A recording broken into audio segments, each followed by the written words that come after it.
Oh. Good morning, everyone. Good morning. Hello. Welcome in.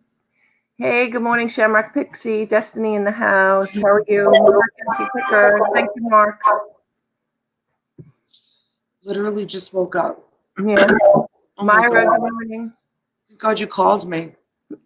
Debbie does sales. Hey, Debbie. Hey, Mr. Turtle Trader's in the house. I'm going to try to put Paul back in the stream. Let's see.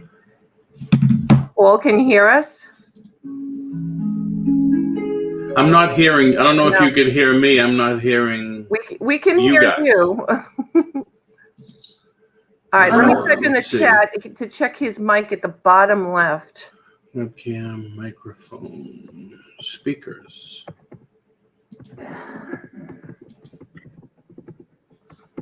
I can't hear you. It's got to be going through all my speaker settings.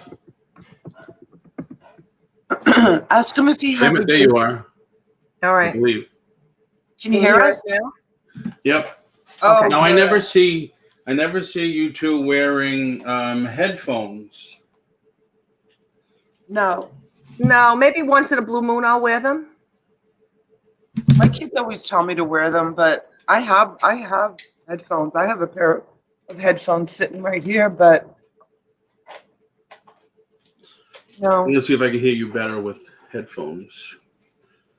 All right. Can you hear us any better with those? Nope, that sucked. Did he say no? Yeah, I think he said no. Okay, so high definition. You must be able to hear us if you said no. There you are. All right. So at the bottom of the StreamYard screen, also, Paul, there's a mic, a cam, and stuff. You always make sure that's not muted. All at the bottom. Right. I have that. I can hear you. It's just very, very low. Are you working from a laptop? No, desktop. Okay. Because sometimes Control 3 will raise your volume. Control F3 will raise your volume up a little bit. If you hit Control and then F3.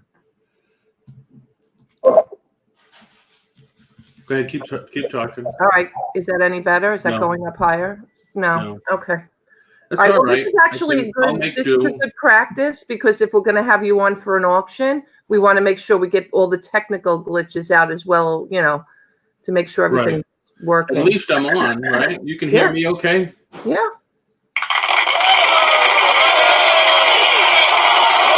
You can hear that. All right.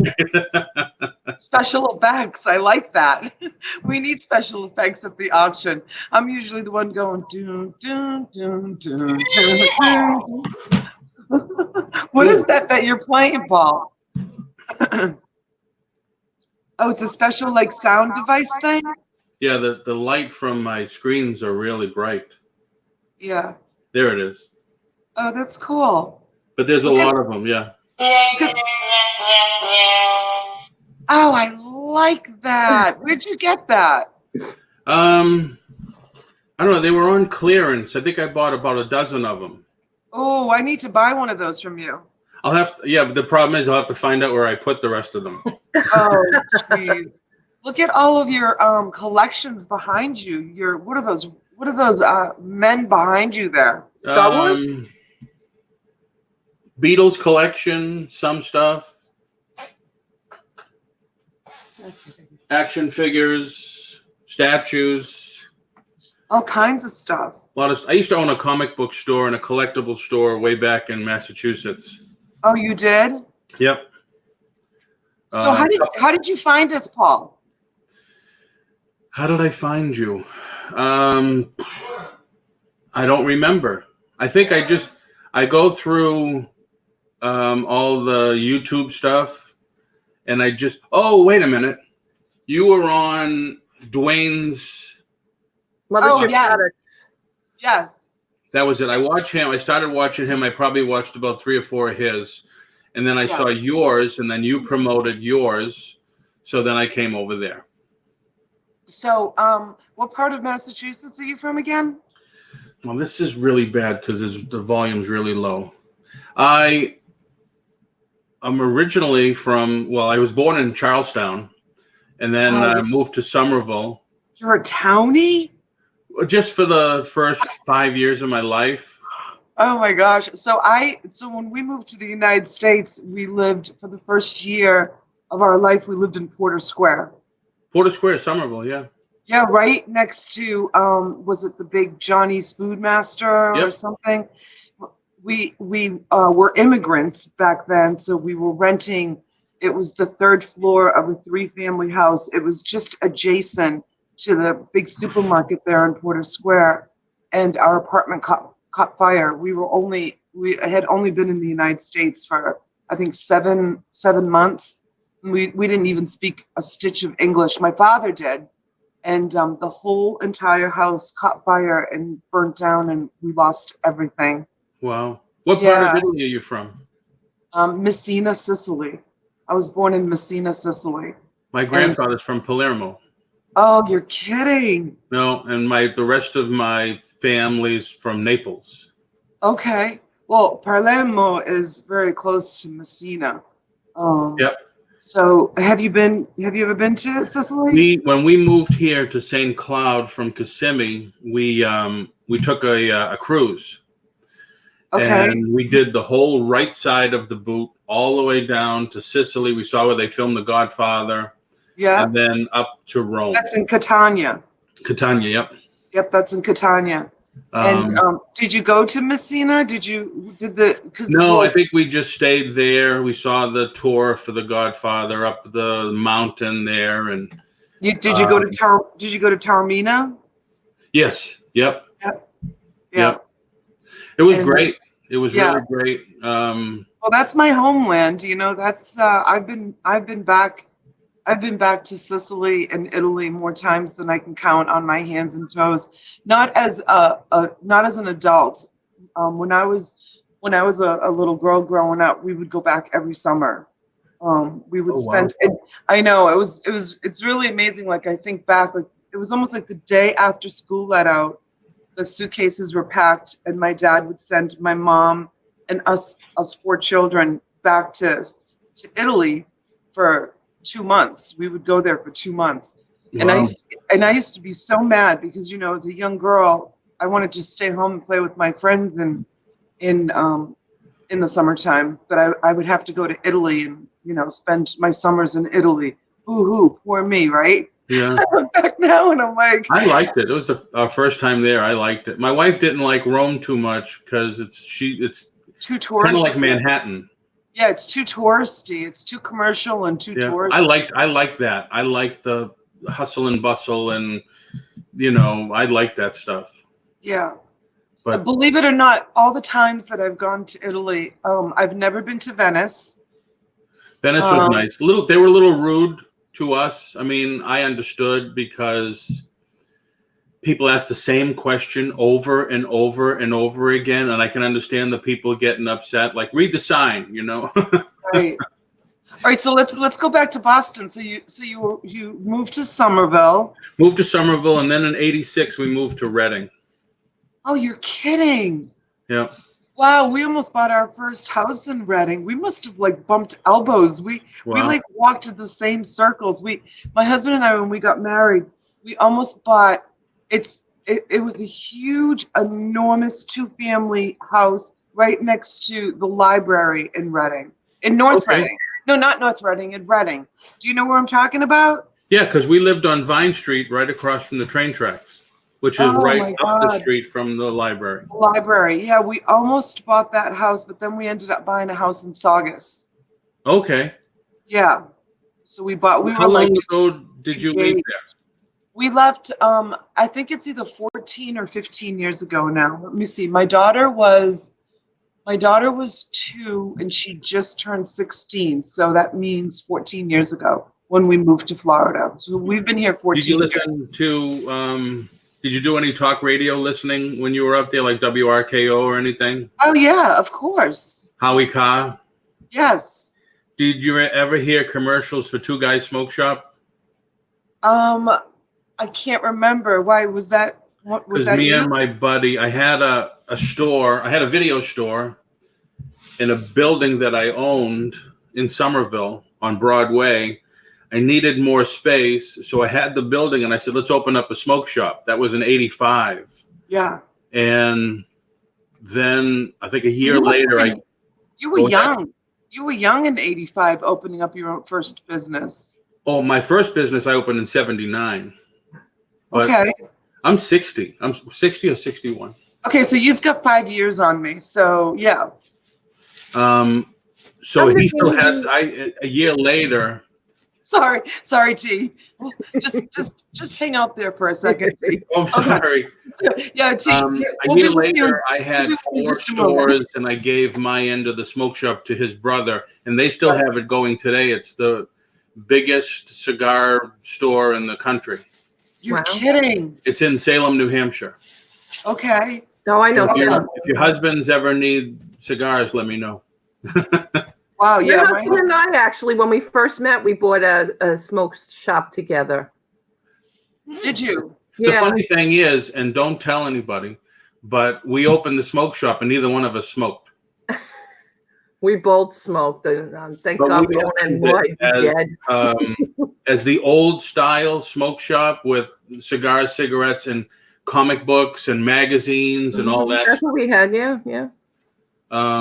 Cigar bars are really big down here in Palm Beach Gardens, and in Florida, in the southern part. Like we have a cigar bar. My husband likes to go there. Like if we go out to dinner, it's a beautiful venue. It's outside, and it's on the Intracoastal, and it's got all these beautiful pillowy, drapes and couches and chairs, and nice. You order a cocktail and you go into their big, huge humidor room, and you can buy a single cigar, you can buy boxes, whatever. Yeah. And it's like this whole really awesome. It's a really awesome experience. I mean, it's kind of like new but old style. They got the big, huge grand piano playing with the piano guy and people sitting at it with their drinks, and it's really neat. And then the outside patio is just beautiful.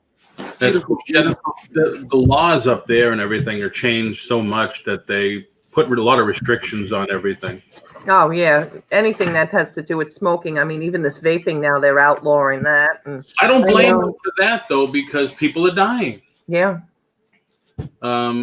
So, I don't blame them at all for that. And that's crazy, that stuff. It's like cigarettes. People say, well, there's nothing in cigarettes. They just chop up the tobacco. That's baloney. They should see how they're made. Oh, yeah. Well, that's why, more so in our day and age, people have more lung issues than did even when our grandparents were older, because they was rolling their own and just smoking it pure. Now they put so much chemical crap and everything in it, and the filters. Let me just say good morning to a couple. I was just going to say that. I said, let's say good morning to everybody. We went right into Paul being a townie, and we'll talk about that too in a minute. I'm sorry, I didn't even see, I didn't have live comments, so I thought you just did this private thing, so I wasn't sure. No, we're live. We're live. Oh, wow. Yeah. Surprise. See, that was easy, wasn't it? All right, G, go ahead, honey. That was easy, wasn't it, Paul? See, it's not that hard. Yeah. It's easy. All right, let's see. I think we missed money from Mars. Came in and came out. Came in real quick and then said they were going to take a nap. Who said that? Frenchie's in the house. Hey, Frenchie, the real Stitch. Welcome. What? Debbie does sales. Did you say hi to Debbie? Yes, I got Debbie. Yep. And Andy's here from Wall Street Homestead. Thanks, Andy, for being here. Appreciate it. And my girl, Tiffany. Tiffany, feel free. You got the link if you want to jump in. Yeah, I don't know anybody, so hi, everybody. So this is Paul Antonelli. So I went to school with an Antonello, not an Antonelli, but I remembered that name. I remember Antonelli from something, but I don't know where. I think there's one still serving life in one prison from Somerville. The other one's in politics. So I know you live in North Central Florida. You live near Orlando.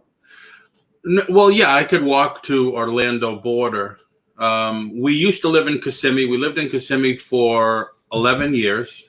Yeah. We lived in a place called Bella Lago.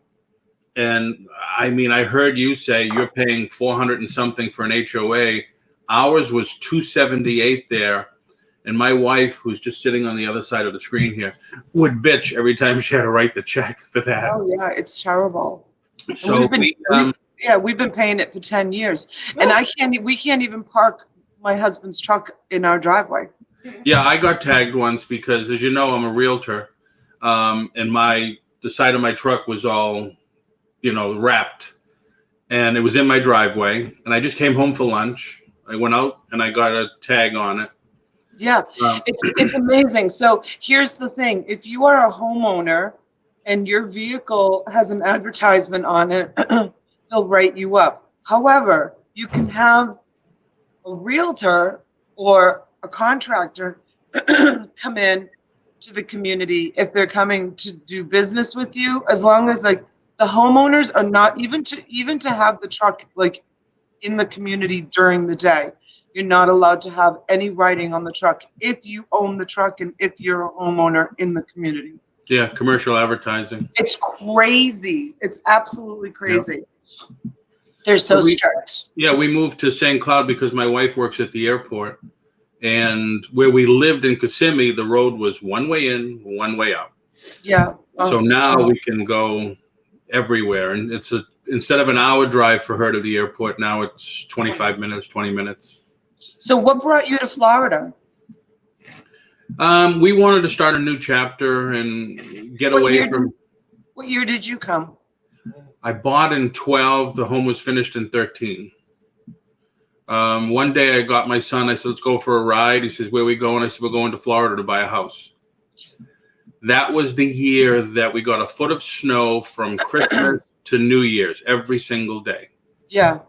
And but now, to tell you the truth, I'm dying to go back. My husband is too. Every day, every single day, yep. He says, I'm going back every day. He's already got like 1 foot out the door, to be honest with you. Oh, me too. Me too. I mean, my son lives in New Hampshire. My in-laws live in. You have a son? My wife's giving me a little crap. Yeah, my husband does the same thing when I talk. Yeah, my in-laws, sister-in-law, brother-in-law, sister-in-law, everybody, they're in either Massachusetts or New Hampshire. And the funny thing is, New Hampshire, but like Derry. That's where my sister-in-law is, Derry, New Hampshire. Okay. The funny thing is, the people that I grew up with and stuff, they're still like friends and almost like family.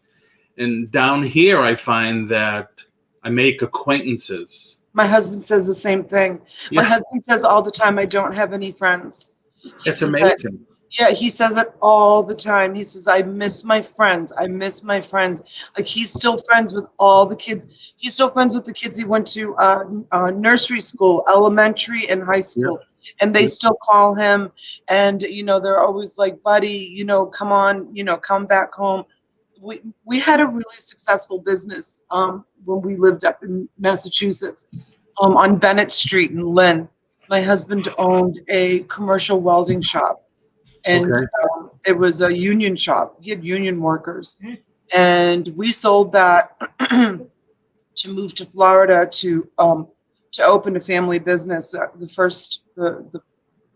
We did lose a lot of money. We made some bad choices, but we were looking for a bed and breakfast or some sort of hospitality business. So we were buying it was a 32-unit motel with a restaurant, and had a cigarette license and a restaurant and a liquor license. And anyways, it's a big, long story, but bottom line is we sold everything up in New England. We had property, we had income property, and we had a successful business that my husband owned.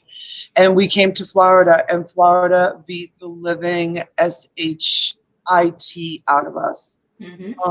Florida, I don't doubt it. Florida really beat us up.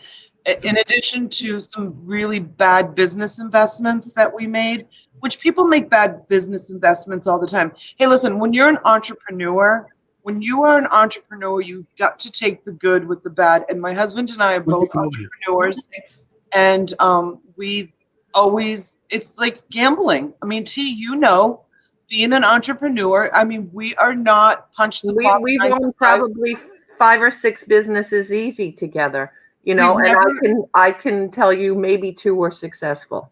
Yep, we've never been successful, 2 were break even, and 2 we crashed and burned. Yep.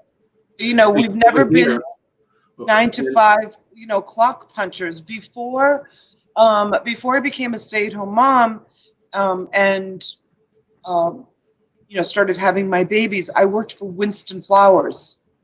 Do you know that company? No. Does your wife know it? Winston Flowers? Heard of it. She says she's heard of it. She doesn't want to come on screen. Oh, that's okay. It's understandable. Hold on, I can take care of that. I will kill you. No, don't do that to her. Don't do that to her.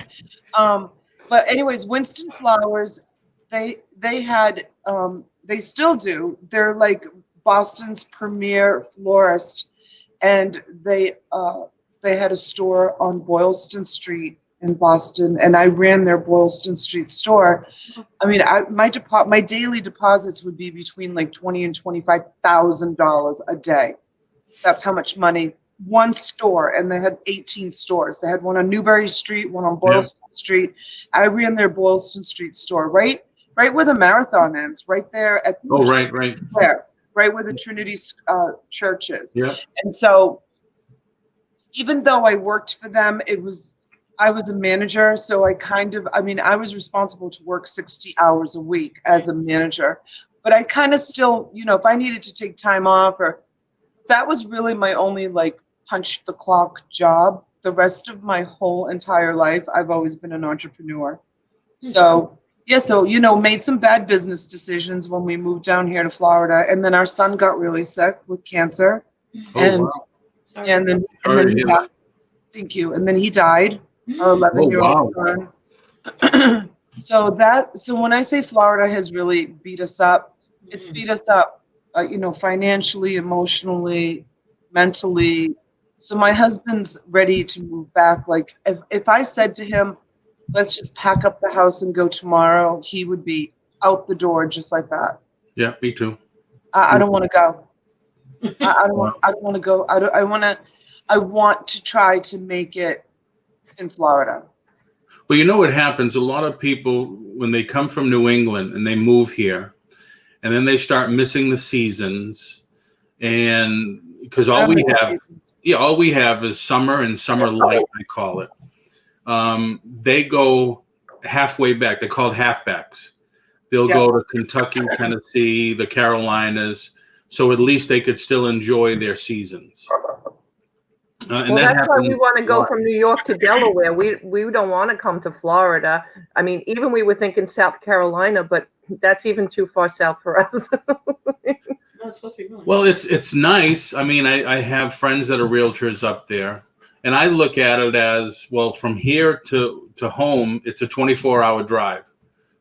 Probably the most boring drive that I've ever done, over and over and over again. But if we go to the Carolinas, at least then it's 12 hours, you're in the middle. But then we don't know anybody in the Carolinas either. Right. Same here. Yeah. So, I mean, we spent last December back home, the first time I shoveled snow in 15 years. 2 years. And I didn't miss it because I like snow, especially during Christmas. But we'll see. My wife is going to retire. So she wants to do the last of her retirement here. Penance here. Her penance, she calls it. I call this place God's waiting room. I hear you say that all the time. Yeah. I just want to say good morning. I want to say good morning to Janaea, just popped in. Good morning, Janaea and Lisa C. Good morning. Thank you for joining us. And Robin D. also stopped in. Good morning. Morning, Robin. Lisa C. She's a 25-year Floridian. Who is? Lisa C. 25 years. She lives right up the road from me. She lives up in just 25 minutes, 30 minutes from me, like in Stewart. I have to say, the part of Florida that you're in, Paul, excuse me, I really despise. So we have to go to Orlando a lot for my daughter's volleyball tournaments. Yeah. They have their volleyball tournaments up there in the big, huge convention centers in Orlando, and I cringe like so. But I have a friend who lives in Winter Park. Yes. So we'll go and visit her in Winter Park, and I mean it is just congested and transient, and It is. it I is. love Winter Park though. The farm stand at Winter Park on Saturdays is great. Yeah, where we live, it's beautiful. I mean, it is really paradise. It is absolutely gorgeous. Well, for $400 a month, it better be. I know, Are 400. they cooking you breakfast every We had morning? no HOA. We're 60. We're 60. $460. Do you get breakfast every morning? No, you get. There's a little bit of mold on the north Hey, how side. about 1,100 for most people who have an HOA on Long Island? How much? 1,100. I don't. I mean, my real estate year. taxes A year. are 16,000, but It's No, not a a month. It's a year. no, 1,100 a month because we look to go to a retirement, like a 55 and over community, and stay here on Long Island. Some of them are charging upwards of $1,100 a month in HOA fees. Holy crap! But Paul, my real estate taxes here on 60 by 100 are $16,000 a year. That's why. It's Wow. crazy. Although in Reading, my taxes would have been there now too. Here, I have a 2,600 square foot home on a 1/4 acre lot, and my taxes are 3,200. See, way back when I moved down here, I transferred. I was management with Walmart, and I used to be an assistant manager at the Walmart in Lynn. And when I started hiring for a new store down here, people would come from New York and say, I'm a department manager in Long Island or the Bronx or whatever. And, I'm making $18 an hour. And I would say, well, you're not going to get that here. No way. But then you can rent a whole house here for $600 to $700 a month. You can't do that back home. Oh my Not where God. we live. Not where I am. Not in the Palm Beaches. I mean, your average 2-bedroom apartment here is $1,800 a month, if not $2,000 an apartment, a 2-bedroom apartment. If you're going to rent a house, you're looking at in the upwards of $2,600 plus $100. $3,500 here, easy to rent a house. I probably could rent my house for $4,500. Are you kidding? Ooh, nice. But then where are you going to go? Right, exactly. Yeah, we thought it. We have what's it called, a short-term rental, an Airbnb house. Yeah, I mean, we could probably do it as an Airbnb and probably get $2,000 easy a week. But yeah, again, that's great. Oh yeah, in the chat, anybody has any real estate questions, put them in there. Oh yeah, that's right. Paul's expertise. So Paul, you're the realtor and I'm the mortgage broker. I thought I heard you say you're a mortgage broker. Yeah, I'm in mortgage 33 years. Wow. So I've run the gamut. I started as processing for my aunt, who was like the first female power broker for Citibank here on Long Island. She was a mortgage broker from like 1986. And I processed for her, and then I was a loan officer. And eventually in 1999, unfortunately, she passed away, and I took the business over and ran it to about 2006 when I got an offer from Countrywide as a wholesale account executive, an offer I couldn't refuse. So I went there for a while till the debacle just about was beginning to happen in 2007. Yep. And that was from 2002 to 2007 that I worked there. Yeah, 5 years. That was the heyday of mortgage. That was absolutely the heyday. Mid-6 figures. I could have been a doctor for what we were making. It was crazy. Yep. And then I went to Homecomings, which was a GMAC company, and then the bottom fell out. They folded, and you know everything that happened in the mortgage debacle. So I took a sabbatical for a year, worked with my husband. He had a takeout and catering business. And then I went to Chase and sat in something I knew nothing about, retail mortgage. Sat in a bank branch for the last, that's not true. I sat in the bank branch for 2 years, then became the national trainer, and I trained all the HLAs on Long Island, and then I trained nationally the whole country on a new system we rolled out. Then did new hire for a while, and then I came back to the bank branch, and I just resigned 2 weeks ago. And now I'm working with a small mom and pop, bank where I can do a lot more than I could ever do at Chase, reverses, things that we didn't do at Chase. We were not strong in FHA. We weren't strong with just regular Fannie Freddie stuff because of overlays. And now I can kind of come and go as I please. I don't have to worry about sitting in a bank branch all day, which gives me, frees up some time for the reselling, which I love. And, so, but it's good. I love people. So, I'm a people person. I just couldn't stand the corporate, you have to have a conference call about the conference call about the conference call when you work for corporate America. It's such, it's like the government. It's such red tape and everything. Yeah. Oh, yeah. I know. 4 years ago, I bought a franchise because I've been a broker now for 6 years. And being in your own business for so long, I was so used to doing my own ads and, putting out postcards and advertising here and there. And then now you're a franchisee and all of a sudden, well, that shade of orange is just not the shade that we like. And it's like, give me a break. That type what kind of franchise did you buy? I bought a Next Home franchise.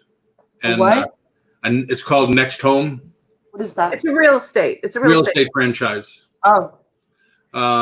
I ended up selling it now not this past September, the September before. I have a disc problem in my neck and I just figured, hey, I can't do 24/7 anymore, so it's not fair to all the agents. So let me sell it. And I guess I was happy because it's ridiculous crap when you're, well, you can't use that font and the shade is off and give me a break. Yeah, we've looked at franchises too. My husband and I have looked at different franchises to buy different franchises. Yeah. More so in the food industry. Yeah. They become your silent partner though, and your freedom is gone. You get the benefit of what they give you or what they give, what they have because of the bulk buy. But any group of people could get together and do a group buy anyway. I did it way back when I had one of my first stores. It was comic stores, and a bunch of us got together and said, hey, we could buy direct from Hasbro or whatever it is, and it'll all go to one store and we'll just split it. And that's what we did. So anybody can get together and do group buys and stuff, but the easy way out is just to do a franchise. Yeah. Well, McDonald's is successful for a reason. It costs you $1.5 million these days if you want to buy a McDonald's. Yeah. Or listen, I remember coming. Dunkin'. Yeah, listen. I was just gonna say that I remember coming down here when Massimo was just a newborn, so that was 19 years ago. And in Stewart, there was on US 1 in Stewart. Lisa C is in the chat. She knows which Dunkin' Donuts I'm talking about. I remember pulling up to the window of Dunkin' Donuts, and it said there was a little sign that said franchise opportunities available. And at the time, we called because we were thinking about moving down here, but hadn't made the full move yet. But we were coming down every winter. So my husband would shut down the welding company in Boston during January and February. Then us as a young couple with small children would come down here for 2 months. We'd rent a house and we would, go around and, we really liked Florida. We liked the Jupiter to Cuesta area, and we would rent a house like on Hutchinson Island, and we would stay here for 2 months. So I remember calling, and back then the Dunkin' Donuts franchise opportunity was available for here in the Palm Beaches, in South Florida, and you needed to have $50,000 of liquid assets in the bank to be able to buy into a territory in a franchise for Dunkin' Donuts. That was 19 years ago. Yep. Today, you probably have to have over $1 million in liquid assets to be able to buy into a franchise. But my friend Mitzi, when we were 18 or 19 years old, my friend Mitzi from back home, last name was DeLelio, She, her mother, it was more her mother. Her mother was the matriarch of the family. They owned a small little coffee shop. I think it was called the Donut King in Saugus. I know. And Okay. do you remember that shop? My It wife was a does. small, Yeah. yeah, small little shop in Saugus. And they lived in Linfield. And they had a couple of 3-family homes in Everett. And they had a That's house where my in wife's from. Oh yeah, and they had Everett. 3-family homes in Everett. Now I was like 19 years old when this happened. She literally like she double mortgaged her house. She sold one of the houses in Everett. Like she pawned her rings. She did everything that she could do to buy into a Dunkin' Donuts. They were in the coffee and donut business anyways. They owned a small little family business, and she bought into the Dunkin' Donuts business. And the territories that she bought were portions of Boston, Everett, Somerville, Medford, Malden, and Saugus. Wow. Do I need to say more? No, not at all. I mean, Do I need to say more? So they went from Mitzi was like, I remember Mitzi saying to me, we were young girls, and you know, I remember Mitzi saying to me, my mom and dad just bought another are opening another Dunkin' Donuts in Medford. My mom and dad are opening another Dunkin' Donuts in Medford down the street.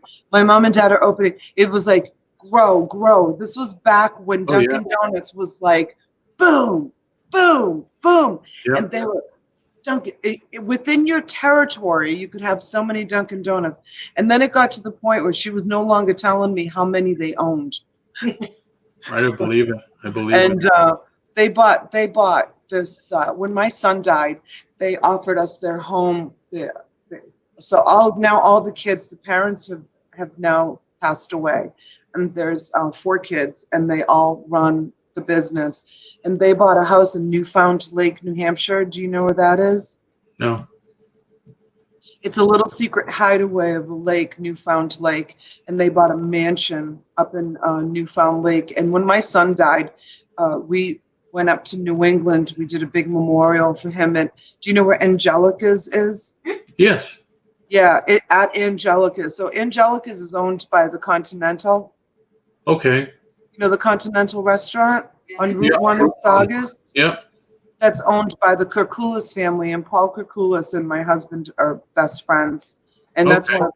one of the guys that he misses so bad. You know, the Continental's been there for 100 years. Yeah, It's been there. forever and ever and ever. Well, they also own Angelica's, and we had a big memorial for our son. And then after the memorial, Mitzi let us go and stay in her. It was like a 8,000 square foot, like 14 bedroom mansion on Newfound Lake Wow. that they own. Yeah, huge. I was in that house. She let my family stay there. I was in that house for about 3 days before I discovered an entire wing of the house with another master bedroom and like 2 bedrooms on the side. Can you imagine? That's how big the Wow. house was. It was huge. It was enormous. Wow. So Dunkin' Donuts, dude, unbelievable. Like, I these called people- probably 5 years ago, Yeah. and now I think it's 1.2 million. You have to Yeah. have liquid assets, Yeah. and you have to commit to opening 5 more within the next 5 years. Yeah. And I remember when I called And them how do you way back even know when. that's possible? You know, that's the amazing part. How do you even know you can do 5? Right. I remember calling them way back, and it was 32,000. You know, back in the day when they were just getting bigger. Yeah. For us, when I called them, it was 50,000. Yeah. $50,000, and that was right around the time that we were moving down here, getting a new start, and we could have done it. We could have done it back then. Could have, should have. We could have done it. And now, and there was one Dunkin' Donuts down here. It was in Lake Park on US 1. It's still there. It's still kind of old school Dunkin' Donuts. They've left it that whole vintage kind of looking. It's really cool. And now there's a Dunkin' Donuts in this area on every corner. Right. In Reading, there's one almost in every corner. Yeah. And it's funny, we went to San Diego Comic-Con. We usually go every year, but we missed the last few. And in San Diego, there's a Starbucks on every corner just about. And some of them are across the street from each other. Yeah. And they all have a line. Oh, yeah. It's amazing. Amazing. Oh yeah, come to Manhattan. Oh, I know. And I hate Last time Starbucks. we I'm drove going to home- Dunkin' Donut way before I'll ever go to Starbucks. Yeah. Mitzi, The last Mitzi, time we went home to, we drove, we've been driving now all the time. I went to, I wanted to go to Canal Street to some of the shops to see if I could get some stuff to resell. Because if anybody in the chat doesn't know what Canal Street is, you definitely have to go. We could not find a place, and here's my Boston, to park the car for 10 blocks. yeah. Oh, and to get it even now, Paul, I don't know how long ago that was. 2 years ago. Okay, it's even worse today. They don't want anybody driving in Manhattan. I mean, they're putting all this congestion pricing on and blocking streets and closing off roads that you can't even think about driving. You Now, can't. do you go? Do you go to Canal? My husband often says I get hives every time I even start to see the skyline. Only time I ever went recently was to go to work, and that was on the Long Island Railroad. I won't drive into Manhattan. I just won't do it. T, you're nothing but a big blur this morning. Really? Yeah, you're totally blurry. There's nothing clear about you at all. All right, let me Oh, see. it's your internet connection. You think? Yeah. Yeah, for sure. You need to get you need to call and get a booster. No, Call I the have to call and just ream them out. I'm so annoyed at them right now. call the cable company and request a booster. They might just give it to you. It's something that you just plug into the wall. An Okay. internet a booster. You might need to boost your signal because sometimes you come in like that, all blurry. Really? Oh, you're nice and clear. Yeah, and I see myself clear, but Check your It's settings. funny. I see myself clear. do you? On the settings, I put mine at 720, I believe. High definition, 720. Let me see what mine is on. Let me see what mine is then. Well, the camera definitely does put 10 pounds on you, huh? Oh, 50 for sure. Yeah, at least. Damn. I mean, I know Mine's that's so-and-so, but damn. Yeah, I just changed mine. Mine was at 480 or something. So, can we talk about YouTube for a minute? Yeah. Yeah. So there was like 60 plus people in the chat at the auction last night, but only like a handful of like 10 people. Like I was thinking to myself, I wonder who all those we're talking like 45, 50 people just sitting silently. You Well, wonder. myself and my wife, we watch the auction, but we watch it on the big screen in the living room. Oh So gosh. I don't, yeah, I mean, the only time I guess you're gonna know that we're there is when I open the phone or the iPad and go into live chat and say hi or something. So I wonder how many other people are like that, because now with all the smart TVs, all you got to do is open YouTube and there it is. Right. But I don't know And if that's that how I used to registers. watch YouTube all the time. I used to project it always to the TV. It's only since I started being a YouTuber that I would sit at the computer. I'd never sit here at the laptop normally. Right. Yeah, we watch you guys on the nice 70-inch TV. Tiffany says I sound echoey. Do I sound echoey? Always, but I think it's the volume on your microphone sometimes. Morning, Gate City Picker. Is that better? It's the same. I don't hear a problem. Hey, Paul, that DPI is under what setting again? Just under settings, Yeah. the camera. No, and then underneath camera resolution. Okay. Just hit the arrow down and put it to 720p. Yeah, so. Good morning, Jennifer. Can I ask a question too? Sure. Yeah. Eat, Sleep, Amazon. She posted something in the auction that says, "Hey, Paul, let's connect. I hear a lot of good things about me." Oh, Tiffany? Maybe she wants to interview you. Why? What does Are she do? Well, do you sell Amazon? Yes. Okay. That's why. So that's why. She must have heard you say that you sell Amazon. So Tiffany is she's a good friend of ours. And she is a full-time Amazon seller. So she loves to have, interesting people. She does, most of her channel is based on, she has some content. She's working on some more content. Good morning, Adam. Hi, And Adam. and she's working on. She likes to have interesting people that she interviews on her Okay. channel. So yeah, you should definitely connect with Tiffany. She brings on some interesting people. So she must think that you're interesting, Paul. Yeah, Well, I've been called worse. Donna and I are interesting because we don't really sell on Amazon right now. Although I just started. I to tell you the truth, I just pulled almost everything off Amazon. How come? It wasn't. I don't know. I see these like Thrift School does these. He goes out to Goodwill or whatever. He buys all this stuff to send to Amazon. You must watch Bearded Picker. Yes. He goes and drives thousands of miles, and you see the back of his truck with boxes to send to Amazon. Yes. I must be restricted in too many categories. Because I don't know if you watched my YouTube video about the Legos that I bought. Yes, I did. But I can't send a one to Amazon because I'm restricted. Yeah. Those were the ones you got for like 3 cents that basically you ran out the door because they didn't want you to buy them, right? Oh yeah. Oh yeah. Well, she has ways of getting you unrestricted. So you might want to talk to her. All right. I mean, I bought a half pallet of Kohl's and Macy's. I don't know if down there Kohl's and Macy's closing stores down in South Florida. Oh, I don't know that. Well, last year a couple closed here, and I bought some open stock blenders and air fryers and all that, and I got a ton of that stuff still.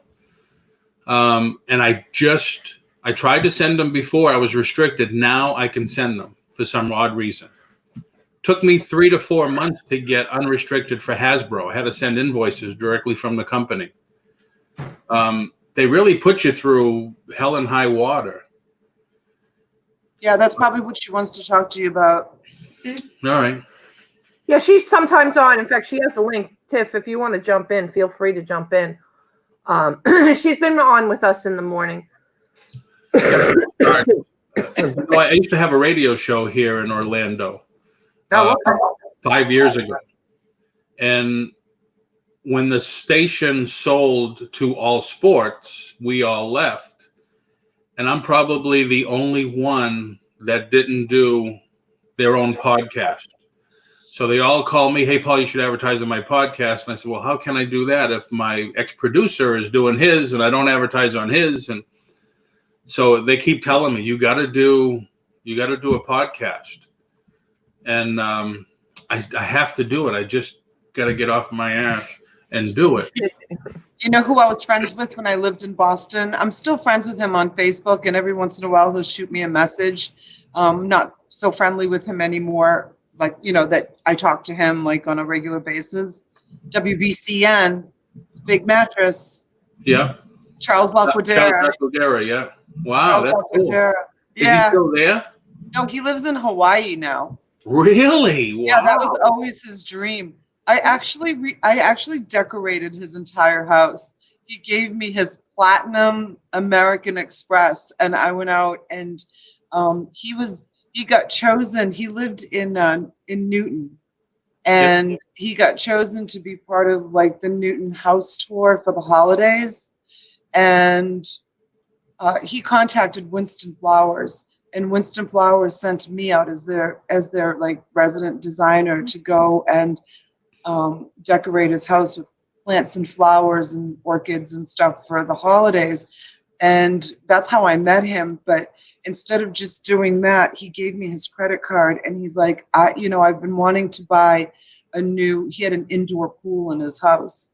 And he said, I've been wanting to buy new pool furniture, but I don't know what to buy. So from that, he had me go out and buy him new pool furniture with his credit card. And back then, he like literally wrote me a note. This is Charles Laquadera, and I give Donatella Bottolino permission to use my card with his phone number on it. And from there, I redecorated his family room. I bought him new furniture, had drapes brought in and drapes put in the house. And I redecorated his entire house, and he paid Winston Flowers an hourly wage to have me do this. It took me about 3 weeks to do this for him, and we became really good friends during the process. And then when it was all said and done, he gave me a $10,000 tip for doing it for him. Wow, $10,000. I had to go to David Winston, the owner of Winston Flowers, and I asked him permission if I could accept such a generous gift from him as a tip. I was like, are you kidding me? $10,000 as a tip for redecorating his entire house. And from that, we became really good friends. And did you ever meet Billy West? huh? Have you ever met Billy West? Is that his friends? Billy West was the voice of Ren and Stimpy that used to be on the show all the time with him. I met all his friends. Like they hung out at his house all the time, and they were big time partiers. You know, I'm talking back in the 80s. Oh yeah. Yeah, big time partiers. And you know, I was kind of like the hired help at the time, so I kind of kept to myself. It was only through me working for him and, you know, decorating his house that we became friends, you know, towards the end. But yeah, I mean, I would see what was going on in his house, you know. That was BCN, right? Yeah, WBCN. Oh, so yeah. You remember Whip 'em Out Wednesday? Oh, yeah, absolutely. Oh, yeah, absolutely. So for those of you that don't know, WBCN in Boston, it was called he was called the Big Mattress. Like Charles Laquadera, he was like one of the biggest Boston radio personalities. Like everybody, well, they either loved him or hated him, right? Yeah. Paul? Yeah. People like really hated him too. He had enemies. Like there was a lot of people that didn't like him, but he was big time rock and roll DJ. BCN was like the only like rock and roll station, right, that there was around. There was one, WAAF or something like that. That was classic rock, I think. That was classic rock. I don't know, but yeah, he was a big time party animal, like huge party, like party. Oh, and yeah, I remember the stories. Good. He looks really good. You know, he's living in Hawaii. He's gonna be pushing like 75, 80 years old now. Wow. Well, yeah, he's got at least 20 years on us. Wow. Yeah, I didn't know that. 15, well, at least 15 or 20 years on us, right? So, I mean, I'm 55. I was listening to him when I was like 17, and he was probably in his, 30s or 40s when I was 17 years old. So, yeah, do the math. He's got to have 15 or 20 years on us. Right. So, but he looks good, and he's happy. He lives in Hawaii. He built a house in Hawaii, and yeah, Charles Laquadera, the Big Mattress. Nice. I know. Let me just say good morning to Jennifer Hayes. Good morning to Michelle Lathan. Good morning, Neville. Thank you guys for being here. We appreciate you coming in. Adam says they partied like it was 1990. I need to get one of those, Paul. I'll have to dig them out. I don't know. I get so much stuff. I got to find them. Paul, do you know Tony Boss? Doesn't sound familiar. Tony Boss, I'm trying to think of what the name of his Facebook group is. And he has a YouTube channel too. Do you guys know in the chat?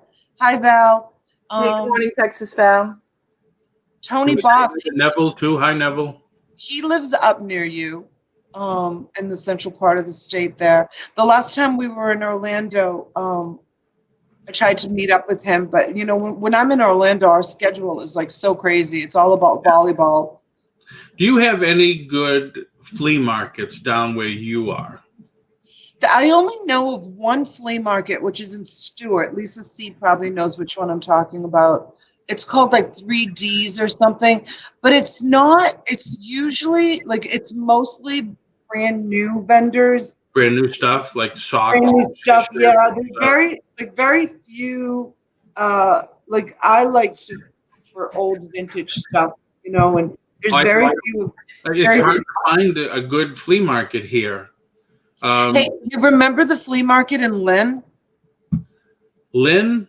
in Lynn at Oh, Building in front of what 19. used to be Grossman's, next to the Harbor House? No, no, where Building 19 and a half Building, was. that's what I meant. Building 19. You Yep. know that the owners of Building 19 is Ollie's. Ollie's, yeah. Did you know that that's the same owners? I thought it was because remember Grossman's? Yes. And then that turned into liquidation stuff, and Yeah. it was the same guy with the big mustache and everything. Yeah. And I remember there was one in Lynn and one in Revere. Yeah. So Building 19, the owner of Building 19, I mean, I still can't. So they just opened up an Ollie's down here near me. Do you ever go and source at Ollie's? Mm-hmm. Yep, a couple of years ago, they bought out remaining stock from Toys R Us. Yeah. And I bought a lot. We look once. My wife loves it. We go once in a while, but still, you got to be careful because some of the stuff like shampoo and stuff, you can still get it cheaper at Walmart. Oh, really? Yeah, I mean, I looked and I told my wife, I said, no, that's still cheaper at Walmart, or it's a dime less. Yeah. Well, I'm sure that he probably brings in some regular price stuff so this Building 19 in Lynn that Paul knows about, and the guy now he's old, man. He's like, the guy's going to be in his like 70s or 80s, and he's still opening up businesses left and right. Yeah. He just opened 2 of them down here in South Florida. Have you heard of the bins? Oh yeah, I have a really No, great I don't mean Goodwill. I think it's not the bins. It's Shop the Bin. It's either in North Carolina or South Carolina. I've heard of it, but tell me more. I've got to watch a couple of the YouTube videos, and what they do is they'll buy pallets, Amazon returns. They'll put them in the bin. Saturday, I guess everything's $5. Sunday, everything that's left they're only open Saturday, Sunday, Monday, Tuesday. By Tuesday, everything that's left is $1. Then they restock, and then they do it all over again. Oh, We were thinking of taking a drive up there because I like the concept, and I've opened up so many businesses. I said, maybe that's a way to go because my wife is dying for us to get into pallets. Oh, yeah. I hate selling clothes. But I love the toys and the stuff that I know and electronics and that type of stuff. But the bin, Shop the Bin, I think it is, or Shop the Bins, seemed like a very cool concept. You got to do a search on YouTube. It's really cool. It is really cool idea. The line goes down the block. Yeah. For people to get in, to get first dibs on this stuff. I got a sweet connection down here in South Florida. It's a man. So I'm basically buying from the middle person. I'm not buying directly from the pallet source, the pallet people. Mm-hmm. So you've got pallet people that are buying from the auction house that are selling the pallet, right? Yeah. And then those people are selling to my guy. So he's like the third person in line. And I'm like the fourth person in line. But I'm okay with being the fourth person in line because like the last time I bought from him, I bought an entire, and I did a video on it. I bought what was left in his storage unit. And it was basically all the spillovers from the pallets that he sold to people that buy pallets. So he also sells pallets. But he's third man in line, and so a lot of these big pallet places, they require like a purchase of 3 pallets. Like you'll see like Lindy Glenn, like she does pallets. She'll have to have like 3 pallets delivered to her house because they have a 3 pallet minimum. 1 pallet, depending on the grade of pallet that you're buying, 1 pallet could be as much as $800-900 or even $1,000+ for 1 pallet. So you're putting out $3,000 for 3 pallets. It's a lot of money. So for me, this guy here that I buy from, that's what he's doing. He's putting out thousands of dollars buying pallets, and then he's selling to people like me that only want to buy a half a pallet or 1 pallet but he's got the tractor trailer coming with the multiple pallets, puts them in storage units. And then when he gets like all the spillover stuff, time. all the Michelle just had bin time. Thank you, Michelle. Sorry, go ahead. bin time. Yeah. Like the last time I bought from him, it was like the ripped open pallets, the pallets that arrived that were kind of like, you know, the boxes were ripped open and stuff was thrown in, or stuff that he's like picked up off his warehouse floor and like thrown in all together. Like I got clothes, I got toys, I got household stuff, and you know, he'll allow me to go in and just make a deal with him, and I get like super deals. He contacts me like every other day. Like he contacted me the other day, and I think I have them here. He showed me he had a 500 pairs of sunglasses. I looked him up. Yeah, I looked him up. Was it 500 or 1,500? I think it was 1,500. I actually called Tiffany to help me out with, you know, doing some research on them. I sent her pictures of the sunglasses. I mean, I was going to buy them and bring them to auction. I mean, they sell on, my cost on them would have been 50 cents each. And they sell on eBay for, I don't know, like between $9 and $15. They're not like super duper sunglasses. Right. But at like 50 cents a piece, I thought, you know what, I'll bring them to auction and see, you know, $9, $15. People, you know, if they end up buying them for $25 shipped, you know, and I saw 25 pairs. I mean, that's nice wiggle room for people to make some money. Yeah, definitely. To resell them. But anyways, I decided not to buy them because he wanted me to buy, I mean, a huge quantity of them. That's the That's the problem. only thing that scares me when you buy a pallet is not only having it delivered to a residential house, but some of these pallets that 300, 400, 500, 600 items, and it's just me and my wife. I've put pallets before. It really depends, and I've gotten burnt maybe on one that had all little stuff in it, because yeah, it's so hard to list and sell little stuff like folders and like, you know, I usually like, you don't do clothes. I like clothes. No, I do clothes. I don't want to do clothes. But like we bought a pallet of shoes, you know, not you know, major name brands or anything, but bread and butter stuff. They sold, you know.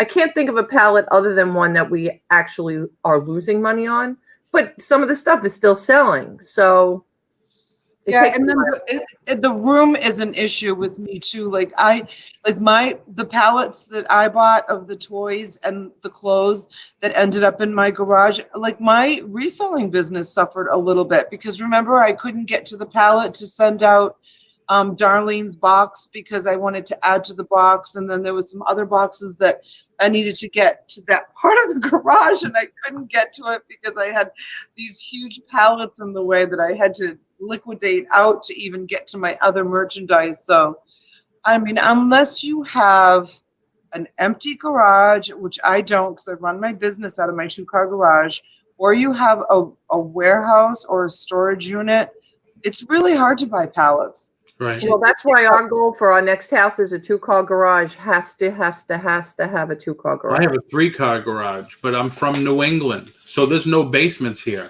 No. So like everybody, the And no garage attic. is your basement. Yeah, and no attics, Paul. Mm-hmm. Well, they are, but I think we call them an oven. Yeah, right. Because it's hot as hell up there. Exactly. It's, yeah, you can't do anything. They're crawl spaces. They're not even attics. Right. You know? So, but T, because I never hear enough about what you do. Is this like, I know you do the auctions, you run the auctions, but you sell on eBay and Amazon? Mm-hmm. I just restarted on Amazon. I had done Amazon like many moons ago, FBM. So I just started FBA. I didn't have time for it. You know, when you work full time, it's so hard. I've done eBay since 1999 on and off, and only within probably the last 3 to 5 years have I really ramped up, like now where my husband has a store, I have a store, we use my son's like 50 free items a month. So, you know, just to throw as much stuff up there and keep it diversified everywhere. I probably would say in the last 2 years was when I started buying like the bulk pallets and really sourcing aggressively, doing a lot of volume, things like that. But now that I have more time, it's good because now we're very flexible as far as I have a lot more time to list. I mean, I still feel like I work 27 hours a day. Right. 24. I know But every time I sit down, other than when I'm here interacting with you guys, I'm either listing, taking pictures, tweaking the stores, something like that, because it is, you really got to keep on top of everything. Miss, Right. listen to this, Miss. I hate Amazon, and I'll never sell on Amazon. Look, You just sold an item on Amazon. I only have, Tiffany knows because she helped me clean up my Amazon account. I started Amazon like a year ago maybe, and I'm like, let me just try this. Like, all the hoopla about Amazon. Yep. So I listed like 4 items. I didn't even know how to delete the items. Poor Tiffany had to like come on and like screen share, and she's like, okay, move your cursor over to no, you need to go to the left. Poor Tiffany. So she helped me delete the items, and I think we left 2 items on, Tiffany, right? And the card stock sold. I sold one other thing. So let's see. It sold for one. I have 2 of them listed. One of them sold for $19.42. Your earnings were $20.18. I sold one other thing on Amazon, and I don't even know if I See, we just woke Tiffany up. She said she's going to get her coffee and pop in. Oh, she's the I don't even know. Morning, Carol. Carol Cedrone in the house. Good morning, Carol, honey. I don't even know if I ever got the money from the last thing that I sold. I don't know if it went. Well, don't they, like they do for me? They just automatically, I think every 2 weeks, they put money in my account. They must have, and I just didn't. I didn't. Although I had an account. I sell on Poshmark. In fact, I've ramped that up a lot in the last month. I'm hearing really good things about Poshmark. Yeah. I'm hoping some of these people that went to Poshfest last week will start posting some videos about, what they learned or what's coming out or what's new. I'm going to get some coffee. I'll be right back. Okay. They have definitely expanded the ability to list more stuff outside of the clothing. Like you can do kitchen and some hard goods now. I'm trying to also look at Macari because I just signed up for List Perfectly last month. So it's definitely helping me. I mean, I have over 1,700 items in my main store. I think my husband has 700 and maybe almost 800. Holy crap. So like List Perfectly is nice because you can go into your eBay, you can create a copy of the listing with photos and everything, and then move it right over to Posh, Macari, and Etsy. But I can't Macari for whatever reason, because it's an app on the phone only. I can't figure out how to do it right. So I got to call them, and because I'd love to get some stuff on Macari. I'm hearing great things about Macari too. Yeah, I have accounts for everything, but I had to change the screen over, so my neck was getting stiff. I have accounts for everything, but I haven't used like Macari and I've been on the waiting list for List Perfectly now for seems forever. Well, I thought I was still on the list, and then I went back through my email, and I had, congratulations, you now can do the trial on whatever, and make sure also you go to somebody like Star. Star has on her page, I don't know if you know Flippin' Hippos, Star from Flippin' Hippos. I've heard of them. I don't know. Like I'm a hermit. I don't know really anybody. Okay, she has a coupon code. If anybody's out there, for List Perfectly, I think I got half off the first month that I signed up. So, even just to try it, if you get chosen, you can use the coupon code because it asks you if you have a coupon code. So go out and grab that too if you guys get chosen. All right, because I've heard good things about that List Perfectly. And now there's another company I've heard coming out with something that's supposed to be, even better. Like everybody's always going to do something even better. Of course. Yeah, the pricing is a little high. I'm not happy with the pricing. That's why if you're not sharing on multiple platforms, I think the pricing's not worth it. But that's why I got to figure Macari out. But I also am paying a month for Cellhound too with the clothing. I'm doing Cellhound. Yeah, I haven't been able. I've used Cellhound like crazy on their free days and everything, and I thought they were fantastic. But then when they decided, well, all we're going to do is fashion. Well, I don't want to do fashion anymore. So, but they're very nice. The woman that owns it is extremely nice. She would What do email you mean they're going to do just fashion? What does that just mean? clothes, just clothes. Clothes Oh. and accessories.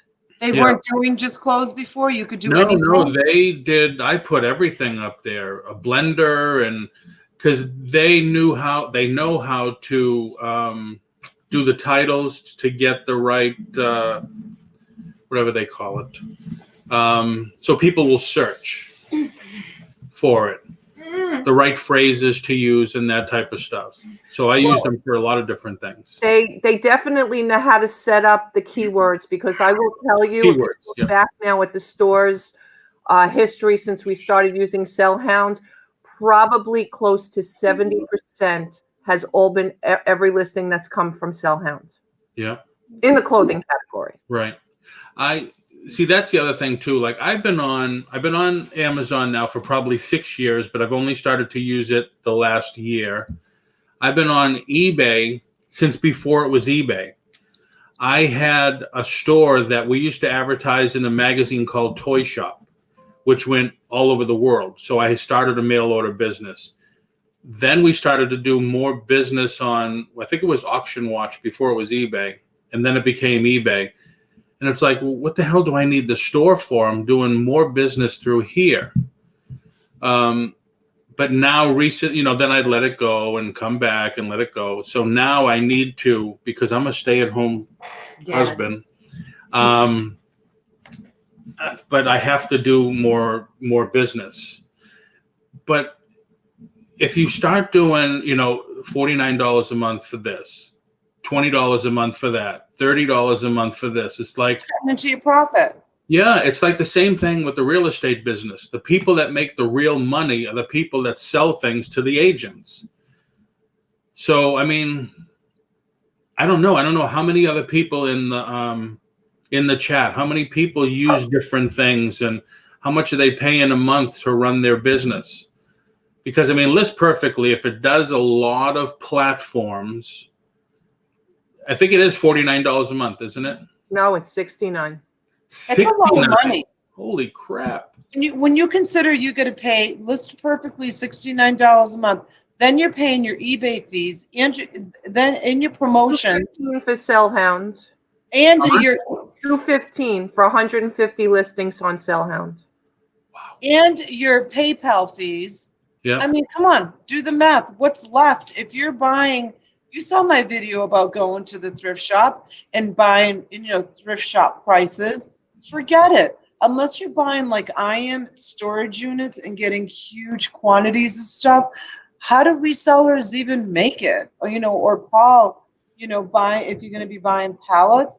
But even with pallets, you have to be careful, because once you start, counting how many pieces are in the pallet, and they give you the pallet price, and it's you look at it as a good price, then they get you on like the delivery. And a lot of these pallet places, good morning, Tiffany. Good morning. Hi, Tiffany. A lot of these places, they insist on delivery only. You can't go Right. pick it up. Right. She can't hear. She's saying. Tiffany now is having a hearing problem. So now you're still, you're looking at $2 or $3 per unit on items in a pallet. And granted, some items may sell for $25, $30, but you have to consider all of the small units in that pallet that aren't even worth the $2 or $3. So Right. it's a gimmick all around. This whole pallet thing. So many people are jumping on board with the pallets, and like you said, sometimes it's not worth it to invest in these pallets. Right. Yeah, I mean, if I was selling $50, $100, $75 items, maybe it wouldn't be too bad if you were selling enough a week. Yeah. But you can't be selling under $10 items No. and make it. No. It's too much. Right. And then I mean, but when like the thrift stores here, the Goodwill, the Salvation Armies, they are like the store you went into, $12.95 for this. Are you $25 for a pair of Roca wear jeans? Yeah. $25.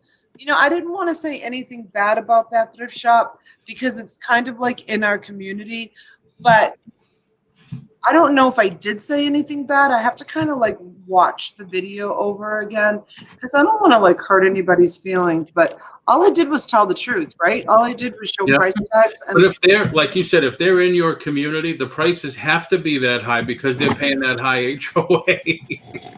no, when I say yeah, when I say know. no, they're I know not what you in mean. my community, but they're in my community of like, you know, West Palm Beach Gardens, you know, Right. Jupiter. And you know, the real estate down here, this is, you know, all the big people live here. Like, you know, Tiger Woods is down the street and Celine Dion just sold her house down the street and Robert Redford, you know, lives down the street. I mean, this is what, you know, we rub elbows in supermarkets with like the rich and famous. Trump lives 15 minutes away. You know what I mean? It's like, you don't know So who's when you send them, are you sending them postcards like when you're ready to have a garage sale? Call me first, and I'll buy all your stuff.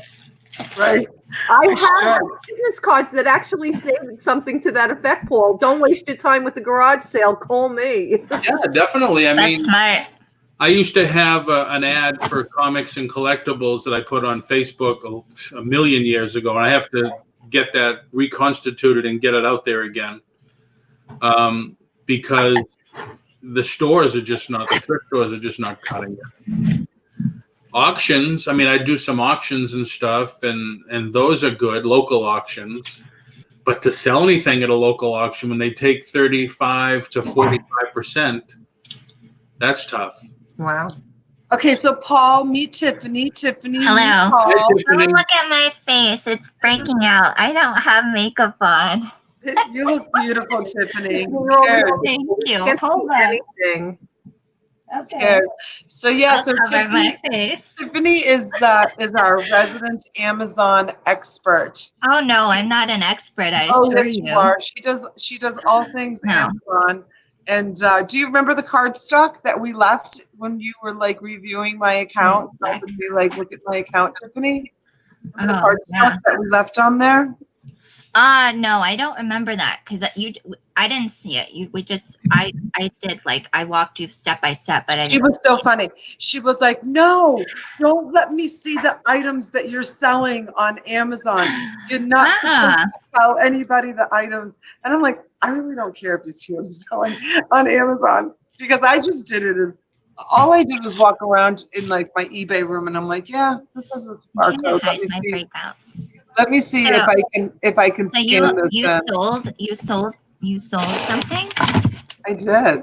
That's exciting. T, did you get your books sent off?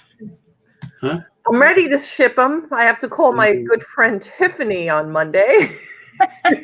Oh no, Mondays are the worst days. Mondays and Fridays. Yeah, if you want to watch it. All right. Good morning, Landshark. Picker No, Craig. you can call me T, you know.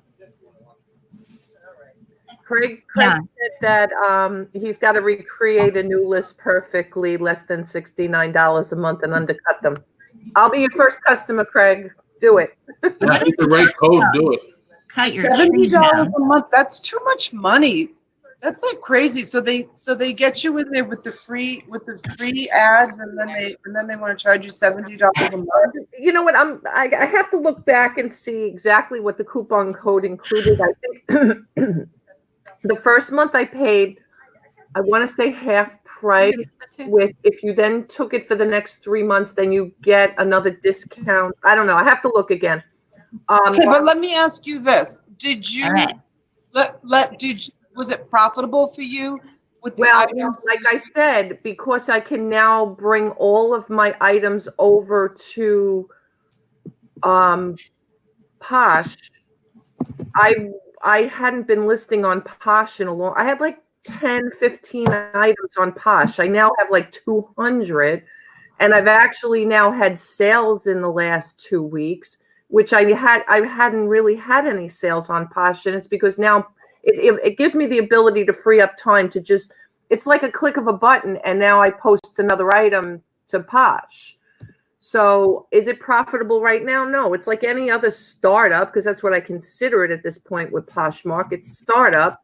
It's going to take me a little time to get there, but I probably can get 1,000 pieces over there from my store and my husband's store, because that's the other thing with List Perfectly. I can either move it from his store to Posh or my store to Posh. Now, I can also move all those items to Macari, including other stuff that's not allowed on Poshmark, but I got to figure the Macari piece out, because if I could get 2,500 items on Macari, Posh, and eBay, you know, it's that much more exposure.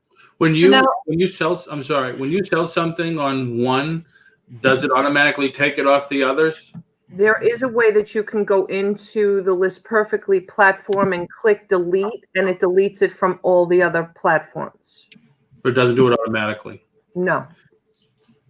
Now, does anybody in the chat or does anybody on the panel know, did eBay fix their... I never had a problem with it. Actually, I did, not on clothes. I had a problem. What are we talking about? eBay had a huge glitch this week, and all of the big resellers did videos on it, and I didn't watch any of them because, as you know, my big eBay store is under review and is closed right now thanks to a big glitch they created on my account. And Oh wow. yeah, and then my little store, I'm not posting. I posted something yesterday. I'm still selling on it, but I don't have it. So what happened was they changed the item specifics in all of the eBay listings, where the size, for the most part, fell out of the main section under item specifics and fell down to some other item specifics, and it was left blank. So when people were going in to revise or relist or sell similar, the size was missing, even if the size was in the title and in the description. So the only problem that I ran into last week, this week, was when I did a Sell Hounds, was trying to post to eBay, and it kept saying, you must, eBay's rejecting the listing because there is no item specific size. And meanwhile, I'm seeing the description says the size, the listing says the size, but for whatever reason, it wasn't putting it right in the item specifics when it was pushing it over to eBay. But that only happened to me like on the couple that I was listing that one day, and then the next day I listed them, didn't have an issue, and knock on wood, I haven't had one since. Huh. I've had issues, but not with, well, probably with the clothes, but with other stuff too, toys and stuff. And eBay just posted on their Facebook page yesterday that they're aware of it. They've had many complaints and they're working on it still. Interesting. Tiffany, how are you able to write in the chat? You have two screens open? Yeah, I go to I go to it on YouTube and I pop out the chat. All right. I was wondering because I couldn't see anywhere to put a note in the chat. Do you know how to do that, Paul? Let's show Paul how to do it. No, I have two screens. I just opened another one. So if on your computer, just shrink down the screen a little bit, and if you go to open up a new window and go to YouTube. Oh yeah. And you know how to pop out the chat? Yep. Make sure YouTube is muted though when you open up the yeah, make sure you mute your YouTube. And then pop out the chat and then just close down the Maggie YouTube. Doodle. Hey, Lisa flipping crazy. Maggie said she had over 300 items missing the specifics. And then pop out the chat and then just close down Hey, the Maggie YouTube. Doodle. Hey, Lisa flipping crazy. Maggie said she had over 300 items. You have to mute it. Mute it. Sorry. That's all right. Just hit the mute on the YouTube screen and you should be fine. It's a rookie mistake, Paul. It's okay. We've all done it. I still do it. Maggie Doodle says she had over 300 items missing item specifics. Yeah. I them yesterday. 50 of the ones I fixed were missing again. That's crazy. That's crazy that they still haven't. I mean, that's like hours. That's hours of work, 300 items. That's how, that's how I, there you go, Paul. See, now he's typing in the chat. Yay. That's, yeah, that's how I ended up closing my big account because I refused to I had to go through and fix 1,700 items. Forget that. And it was their mistake. And they owned up to the mistake and told me sorry for the inconvenience. Sorry for Are the. they gonna like like how you have to pay for a store or whatever? Are they gonna like reimburse you or something? Well, that's what I wanted them to do. Yeah. Yeah, but they wouldn't do it. What? They sent me a $50 for their mistake, and I have proof. I have screenshots of the emails that they sent me saying to me, sorry for the inconvenience. It's a glitch. Our department is working on getting it fixed. And then they sent me a $50 coupon towards merchandise for screwing up 1,700 of my items. Wow. Tell them you want a $50 Amazon gift card. No, I told him I want 2 months worth of. I know. Oh, he's laughing. No, I told him I wanted 2 months of free fees, store fees, and They said no. they said no, so I didn't pay it, and they sent me an account to collections, and then God bless you, and then collections called me, and I told them the situation.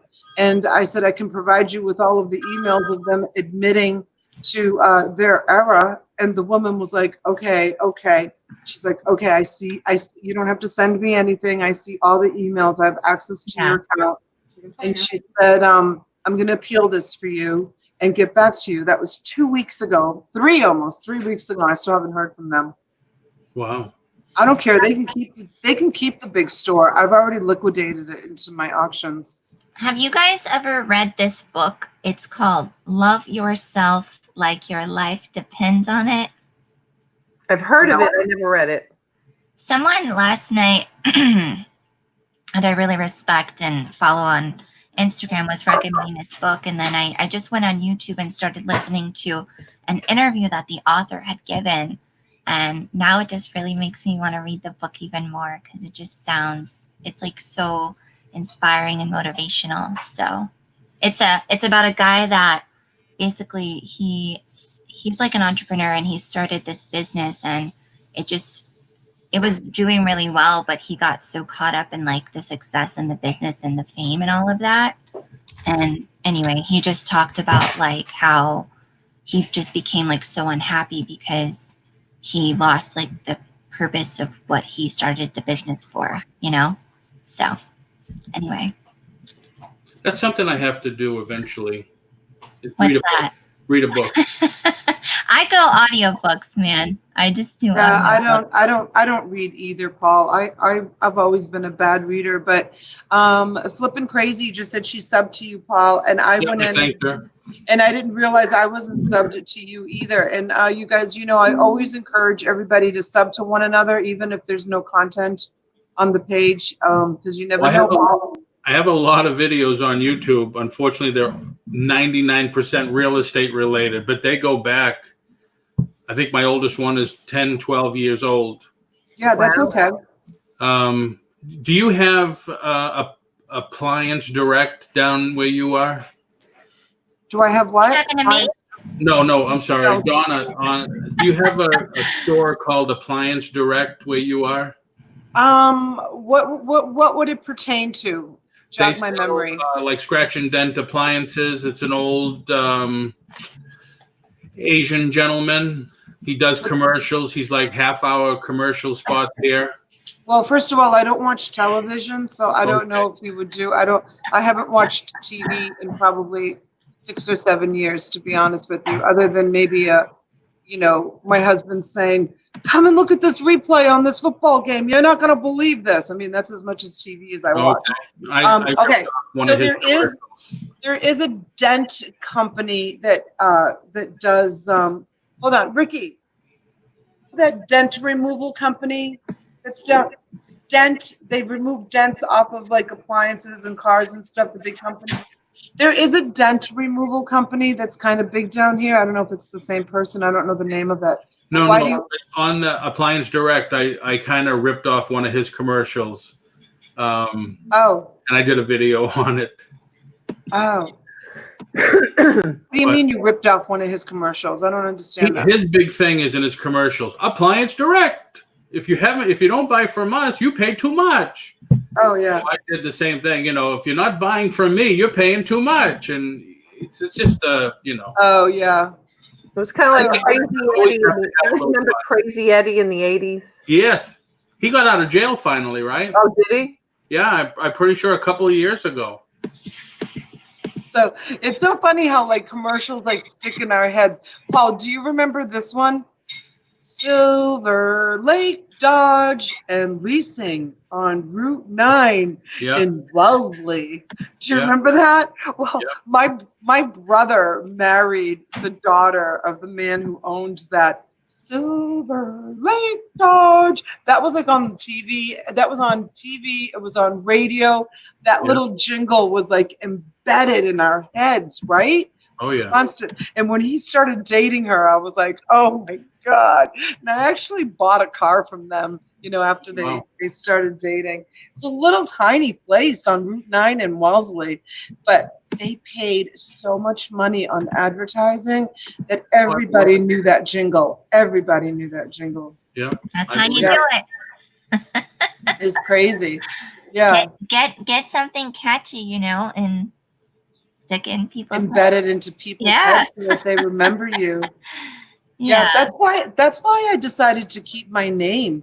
I think at first, it's kind of like people were like, it's a really hard name to remember. It's too long, but I think I told you guys, like when I called the storage unit place and I said, hey, this is Donatella. Do you remember who I am? And the guy was like, of course I remember who you are. How do you forget a name like that? And I was like, that's it. I'm keeping my name because I struggled with what to call my YouTube channel when I first, because I've only been doing YouTube for 6 months. So I was like, do I call it Flippin' Mama or do I call it like what do Mama. I don't know, like, there's so many like catchy little, there's catchy little names that people, put out there. Yeah. And I just decided, you know what? I'm just using my name. I'm just going to use my name. I like my name. Yeah. But you live in like a gated place and you have like a 6 foot tall husband to protect you. I know. and I have a house full of Vikings. Like I never have to worry about anybody like kidnapping my daughters because they'll kick their ass. They're huge. My daughters are enormous, they're big, huge, tall. No one's going to mess with them. Let me tell you something, God forbid. I hope I never eat my words, but they're such big Amazons. No, I feel like they'll be okay because I feel like somebody would see, like they're muscular and he could kick some butt. So. Oh yeah, my 15-year-old, she is taller and bigger than like most men I know. She's I think she's almost as tall as my husband, if not taller. I mean, she's just huge. I back away from her when she comes walking. Like we have this like narrow hallway in our house that goes from like the master bedroom into like the main. And so she's coming she's in the master bedroom because my kids love to hang out in my bedroom. If she's in the master bedroom and she's coming down that hallway, like I'm the one that backs up. And she's coming down that narrow hallway because she's just like a powerhouse coming through. There's like no stopping her. That's hysterical. I know. Tiffany, I was talking. She's not 15 anymore. She's 16. Yeah. When was her birthday? Her birthday was Wednesday. And then we had a birthday party for her at this really nice restaurant. It was just pizza and salad, and it was just an opportunity for, all her friends to kind of get together. And here, I'll show you a picture of the crowd. She invited like, Aww. yeah, she invited like 15 of her friends, and we just did pizza and salad and cake, and she got some really cute gifts. And that was before my auction last night. I did that. I was like running all day long yesterday, but it was nice. It was just a nice little gathering.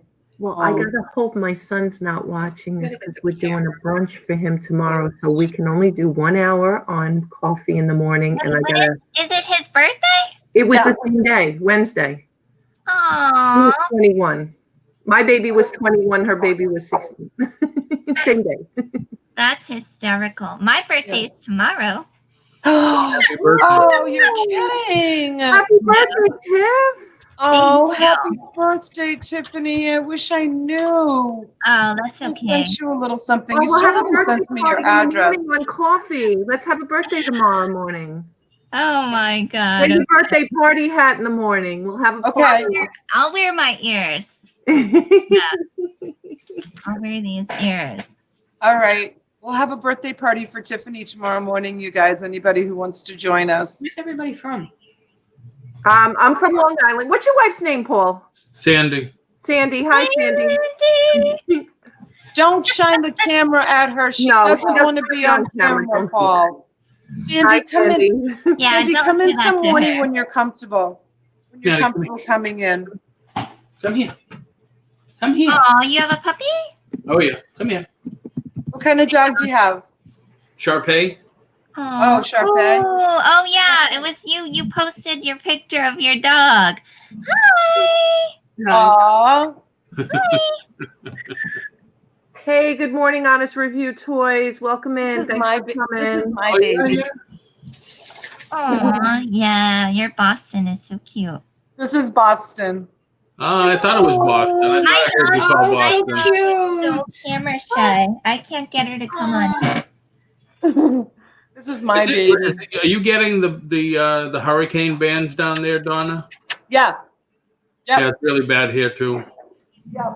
It's it gets really, really bad, really windy.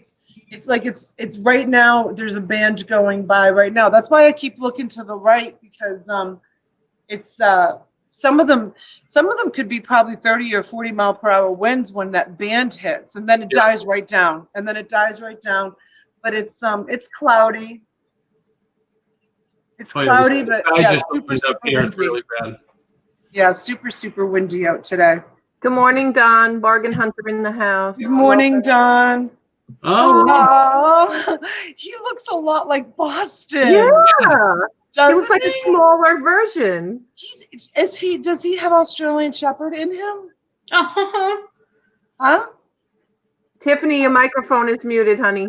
Oh, sorry. Yeah, she's a mixed Australian Shepherd, a mini one. Yeah. wow. He looks like Boston.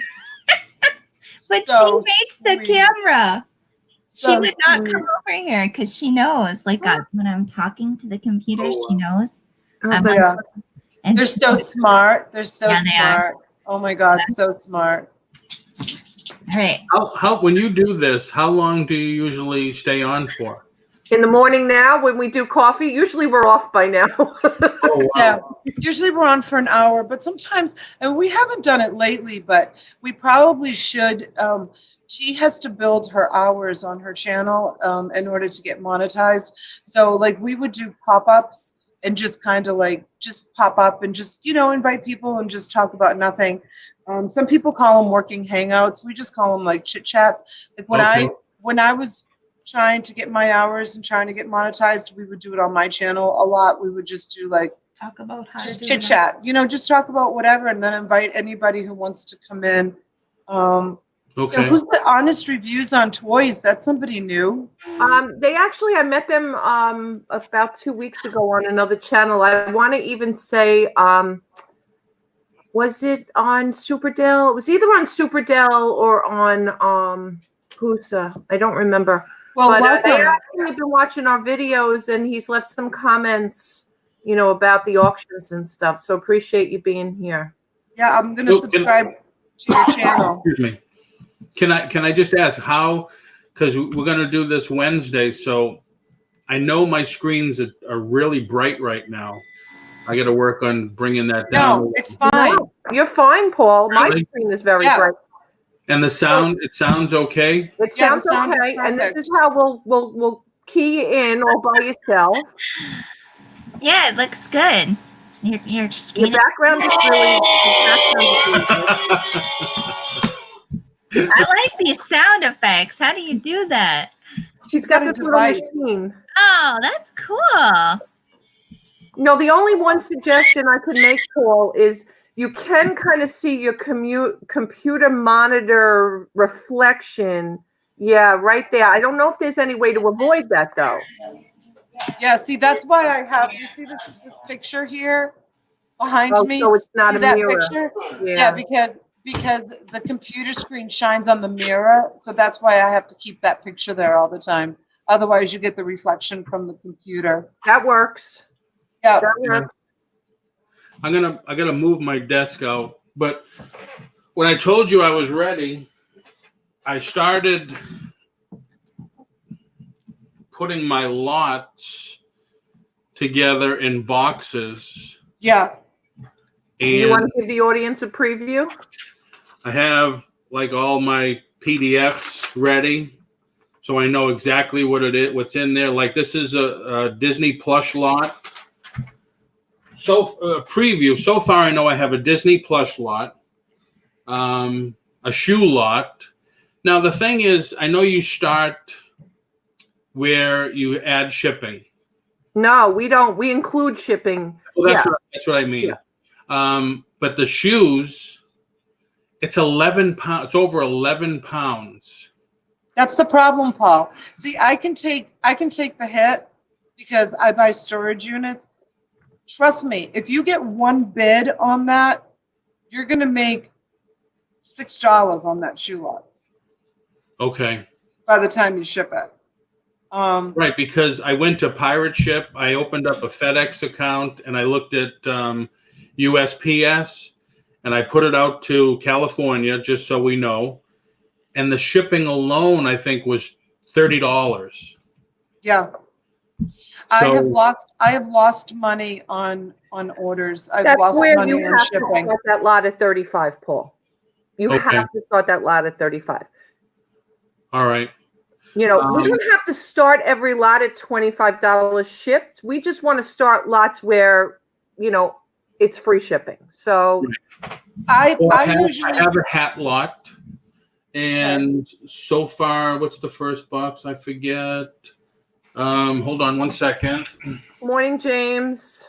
James Cisco in the house. Good morning, James.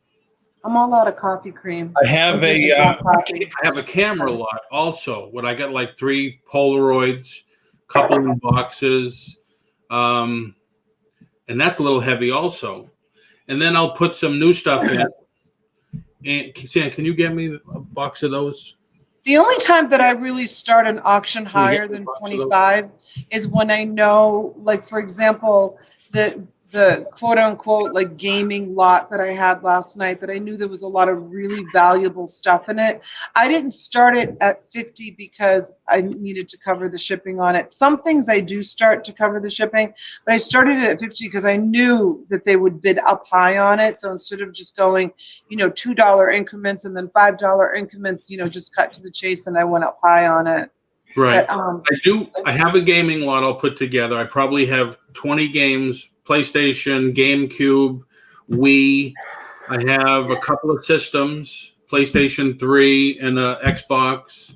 you want to call those the do lot. The what? The do lot. Dennis Dew. Dennis Dew. Have you seen Dennis Dew in the chat? Yeah, every time I hear you say his name, all I can think of is Mountain Dew. Every time. Yeah. Those are called the do lots. No, but no, Siggy likes to buy those too. Who else likes to buy them? Oh, Don the bargain hunter likes to buy them too. So we have quite a few gaming people. I have probably 2 cases of these. So, you know, I don't know if you could see that really good. Yeah, you can. They're earphones. It's a phone cover. It's a plug, and it's a car Charger. charger. And I believe the phone case is for a Samsung Galaxy. Yep. Yeah. I have probably 3 cases. Yeah. But I could probably start this for the whole case like $5. Yeah. And they're brand new. Awesome. Where did you get these? I did an auction pallet buy. Oh, wow. I mean, I could put in new appliances, a blender or something, but the shipping on a blender is going to be expensive. But then once again, it's open box, but they're brand new. Yeah. And I figured I'd do some Disney pins. I don't know if you got any Disney pin collectors. Yep. Yeah, you never know. You might. But I want to have it ready. Okay. I want to have everything ready. What time do you want to do it on Wednesday, Paul? It's your choice. I anytime 7, 8, 9. 7 then? Okay. Absolutely. All right. Yeah, and we'll just go with that. I mean, I'll try to, if you want, I could send you a list of what I have. That would help. When it's done. And I just want to make sure it'll work. And I'll play around with this too to make sure I get good pictures of everything. Okay. Good morning, Karen. Karen's at the beach in the house. Good morning. Morning. Hello, Karen. Well, guys, I thank everybody for coming in this morning, but I think we're gonna say good. Yes, good I'm day. gonna do my invoicing. I think from tomorrow night. I need to get some of this stuff. I have a bunch of stuff I need to ship out from Tuesday's auction, Wednesday's auction, and then last night's auction. I need to get it out because I need to prepare for tomorrow night's auction, and I can't even move in here. There's just so much stuff. So you guys watch for your invoices. I'm gonna send them out this morning, and I'm staying home all day and shipping. So get this stuff moving and rocking and rolling. And Paul, are you going to present by yourself on Wednesday night, or did you want me to come in and co-present with you? You think you got it? You seem like you're very comfortable with just maybe doing it. No, it should be fine. If you want to come in, but I should be fine. No, I think I'm fine. I think I'll sit out. All right. Chief. All right. Okay, that's fine. Amazon question from Gate City Picker real quick. If Amazon is on a listing on a book, would you send it in less than $1 million? Yeah. I would check Keepa. I've been using Scout IQ Amazon. for the books. Yeah. Now for books, you're not going to be selling it new anyway. So if Amazon's on the listing, somebody will buy it, used for a little bit cheaper price. So if you can make a profit on it, I always check Keepa first though. Yeah.